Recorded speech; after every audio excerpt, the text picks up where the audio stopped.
This is Future Brisbane. The games of the 35th Olympiad are awarded to Brisbane, Australia.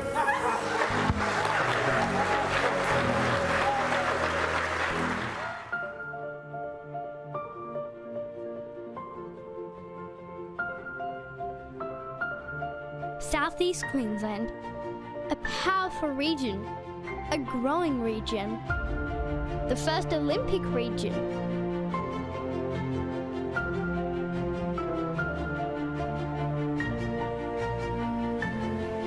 This is our opportunity to shape our future.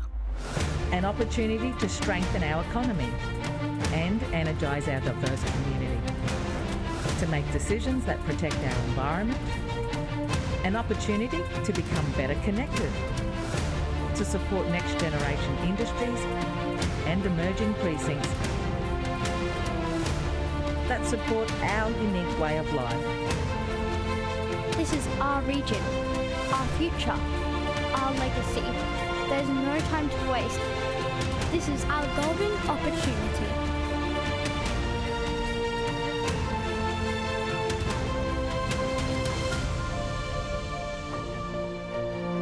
Brisbane 2032 Olympics. It just rolls off the tongue, but it's still quite surreal, isn't it, when you think about just how much hard work went into trying to win that bid. And I think today is a day where we look forward, we look to what the next 10 years looks like, what advantages and opportunities we can take from those 10 years, the infrastructure requirements. Now, of course, legacy is the word you'll hear a lot today, but I think it's also important today that we explore the opportunities around what Queensland, what Southeast Queensland, what Brisbane, Gold Coast, Sunshine Coast, Toowoomba will look like in not just 10 years, but 20 years, 30 years and 40 years ahead. I mean, the bottom line here today is we can't bugger this up, and we can't bugger it up because we have future generations that are relying on us to get this right. It's now my great pleasure to introduce Jason Scott. Jason Scott is the Managing Director of News Queensland, and he's here to introduce the rest of the program to you. Welcome, Jason. Thanks, Gleeson. On behalf of all the team at the Courier Mail, welcome everyone. On Saturday, June 20, 1846, Arthur Lyon, who was the founding editor of the Moreton Bay Courier, in its first edition, promised the people of Brisbane that the newspaper, and I quote, would encourage every enterprise that will tend to benefit this colony and in general to advance its interests and promote its prosperity. Well, the colony's grown a bit. In fact, the population of Brisbane back then was 950 people when the Courier Mail first launched. But 175 years later, the Courier Mail remains committed to keeping that promise. Okay, so legacy, what does it actually mean? I reckon if you get 3 experts in a room, you'll get about 12 answers. At the Courier Mail, we like to think about legacy in this way. Fast forward to 2032, or maybe even 2042, take a breath, look back on the past decade or two, and ask ourselves this question. If we had our time again, what would we do differently? Should we have been more ambitious with connectivity, with transport infrastructure? Have we built the right venues in the right spots? Did we make intelligent decisions on community, social and tourism infrastructure? Did Brisbane 2032 act as a catapult for innovation and new industries? Because if we don't get it right, the consequences for the fastest growing region in Australia will be significant.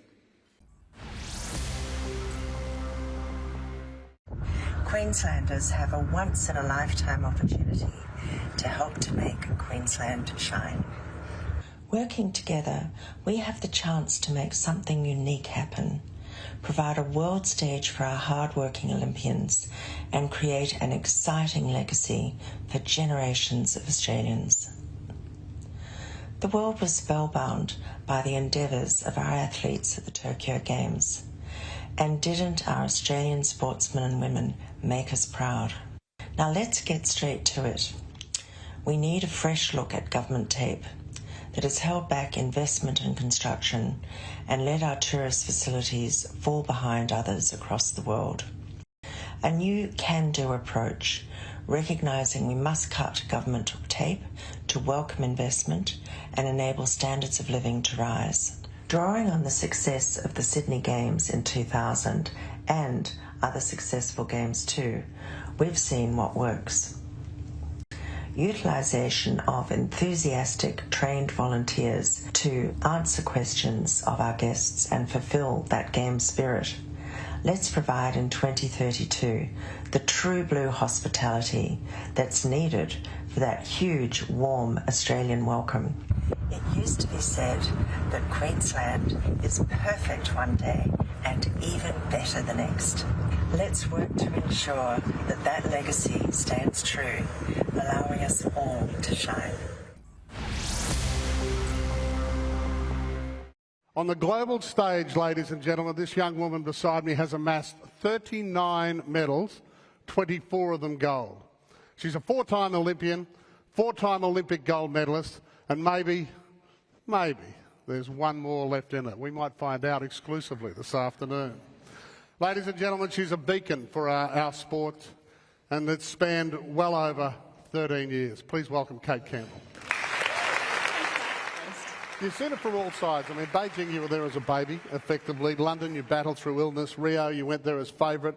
We'll speak about that. It took a little time. And then, of course, Tokyo in the middle of a pandemic. What strikes you most about an Olympic city?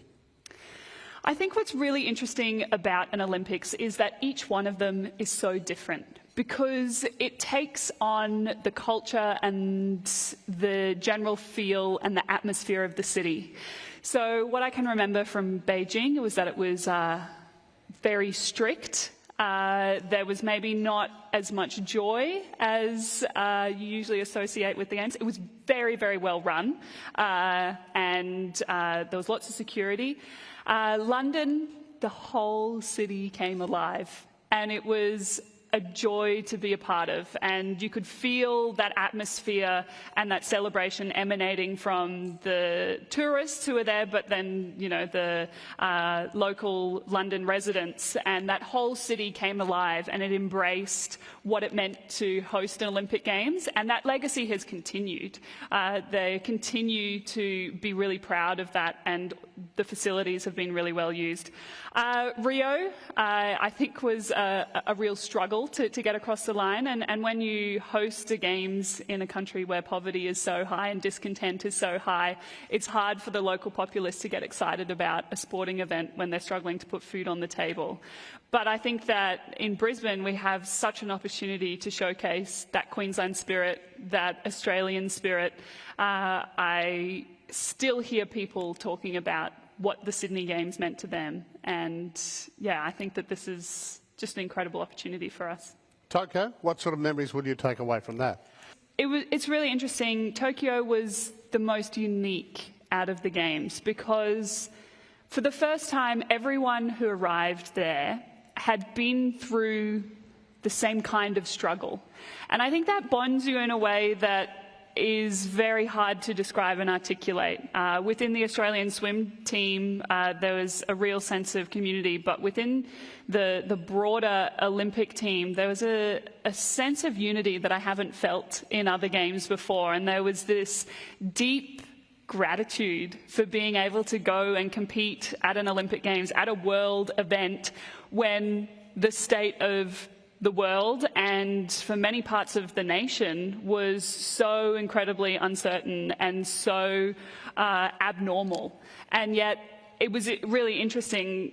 Yes, we were wearing face masks, and yes, there were lots of restrictions, and we couldn't go out to explore the city afterwards, and we jumped back on a plane and headed straight to quarantine. But those aren't the memories, and that isn't the prevailing feeling that I get from Tokyo. I get this real sense of community and gratitude and unity, and a real sense of an Australian spirit, and those are the things that I remember. Tokyo is very, very important as far as 2032 is concerned, because we've got little kids, 7, 8, 9, they'll be around 18, 19, 20. come 2032. Yeah, it's one of those really beautiful things that the games that almost didn't happen, the games that probably has had one of the biggest impacts that an Olympics has had, those games are going to be the catalyst to inspire the generation of athletes who are going to be competing in Brisbane 2032. Like, what an incredible opportunity for them to be able to experience that. Something that I would like to see discussed a little bit more in discussion of Brisbane 2032 and what that means. You know, there's a lot of discussion about legacy and what that means. But we need to talk about the athletes and their role in that, because their performances create a legacy. And if we think of the Sydney Olympics, we think of Nat Cook winning gold on, and you know, she's in the room, we think of her winning gold on Bondi Beach. We think of Kathy Freeman and her calm composure as she crossed the line. And we think of the Australians beating the Americans in that relay. We think of Ian Thorpe and those, and with Susie O'Neill. I mean, there's just so many. And those are the iconic moments. And I think that, yes, it is so exciting that we're talking about infrastructure and tourism and what it means for Queensland and all of that, but we also need to think about the athletes and how we get them to those moments to create those iconic legacy-inducing moments. We need to ensure that those pieces of legacy are also supported. What's really exciting about the number of people who are in this room is that every single one of you has the ability to shape what these games are. Yes, we need government support, and it's going to be bipartisan support from all levels of government, which is so exciting. That's what's so great about the Olympics, is that it gets everyone on board, right? That's why we love sport. But also everyone in this room has a part to play. There are so many different aspects and angles. There's going to be sustainability, inclusivity, reconciliation, health. There's just so much going into it, and everyone has a part to play. And get in early, because you do not want to miss this. This is Future Brisbane. It's time to talk about legacy. It's time to talk about exactly what the opportunities arise from hosting a 2032 Olympic Games, and we're very fortunate to have some real heavy hitters on our panel today. If I could call Chris Jones up, the editor of the Courier Mail. Chris will facilitate today's session. The Honourable Anastasia Palaszczuk, the Premier of Queensland. If the Premier could come up. Kelvin Dodd, Chief Operating Officer at the Star Entertainment Group. George Frazis, Managing Director and CEO of the Bank of Queensland. And of course, Professor Deborah Terry, Vice-Chancellor and President of the University of Queensland. It's a significant week with the legislation for the organising committee going through Parliament. And as I say, like, here you are, Anastasia Palaszczuk, the girl from, Durack, daughter of a migrant, the Minister for the Brisbane Olympics. It seems it's surreal, isn't it? It's a historic appointment. And I just really want to start by just asking, so when you think about that job, what is it that you think, this is what I really want to achieve while I've got this unique position? Well, I think everyone in this room is here because they're excited about the opportunities that the Olympics presents. But fundamentally, for us to get the Olympics and to progress to the next stage, it's about relationships. And we've established, as Peter Gleeson said, very strong relationships with President Thomas Bach. And he's very happy with the appointments because it means that he has continuity of the people he has been dealing with. And people in the business community know how important those relationships are. They are even more important for the Olympic movement. So I'd like to say that first and foremost. Secondly, there is going to be a decade of opportunity and a decade after. So you talk about legacy and impact. It's not just about the southeast. It's not just about the competition. It's about how we set Queensland up for the golden age. And it is going to be a golden age. Is anyone here spending $6 billion on tourism infrastructure in Queensland fortuitously at this point in time? Of course, it's Kelvin representing Star here today. It seems a pretty good bet when you guys, 10 years ago started talking about building Queen's Wharf and the new stuff down the Gold Coast. It's certainly paid off. What is the outlook for tourism and in the next decade? Yeah, certainly. Thanks, Chris. We're incredibly buoyant and confident in the market. We have been for a number of years. That's why we're spending $6 billion on infrastructure. And hopefully over the course of between now and when we get to 2032, we'll have something that the whole region will be really, really proud of, and it will be those iconic shots that the Premier referred to in Barcelona. Hopefully, we'll play a part in that. I guess for us, and one of the I guess the reasons underpinning our investment in the region is, let's have a look at the region where we are in southeast Queensland. 300 plus days a year of sunshine. Where else can you get an island experience, an outback experience, a hinterland experience, the world's best beaches north and south of the city? Nowhere else in the world. It's accessible within a 3-hour drive radius. So when we go live to the world, that will create incredible demand for years, further, because we could never, expect to take advantage of that destinational, marketing opportunity that we're going to get that the Olympics brings. As we think about the legacy, I think we also need, and I know the Premier's doing this and lots of people, but what's the legacy in terms of our economy over this period of time? And there's many reasons why having this long lead time into the Olympics is very, very positive. We've got 10 and a bit years. But the thing is, we need to diversify our economy. There's lots that's changing in the future of work, new industries, new products. How do we use this period to really mature what I would call our innovation ecosystem? We've got lots of parts to it. There's lots of work that's going into thinking about future battery industries, ag tech. There's so many things, biomanufacturing, where Queensland has got real strengths. And how do we really think, as we think about the world's going to have its eyes on Brisbane and the state of Queensland in 2032, what does our economy look like?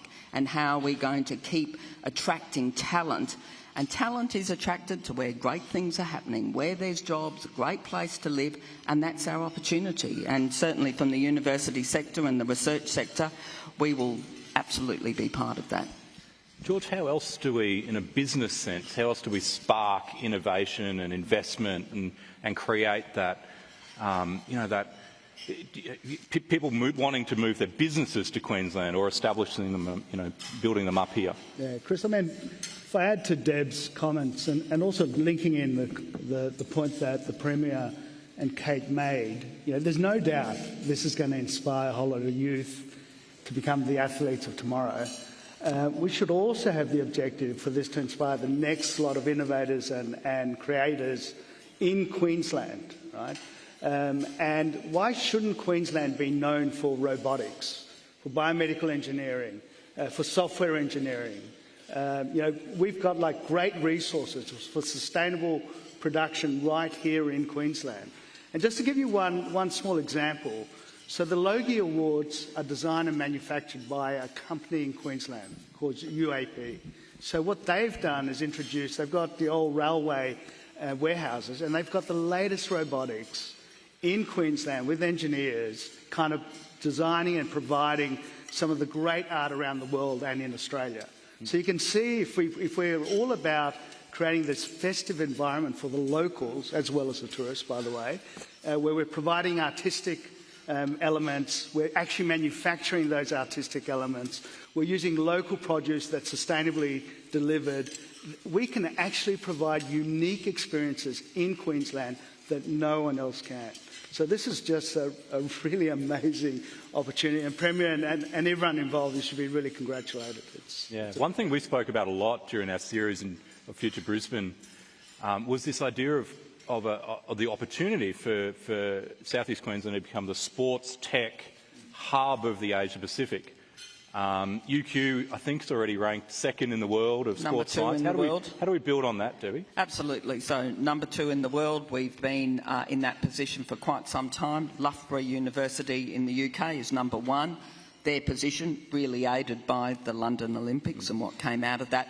But sports tech, I mean, it's about, wearables, big data, cloud services, AI. Now, that's not only important for sport and health, it's important to the jobs and the industries of the future. It's playing to our areas of competitive strength, identifying what they are, absolutely keeping more of the value chain in Queensland because that's going to be critical, but we've got tremendous strengths, areas like agriculture, tremendous strengths in critical minerals.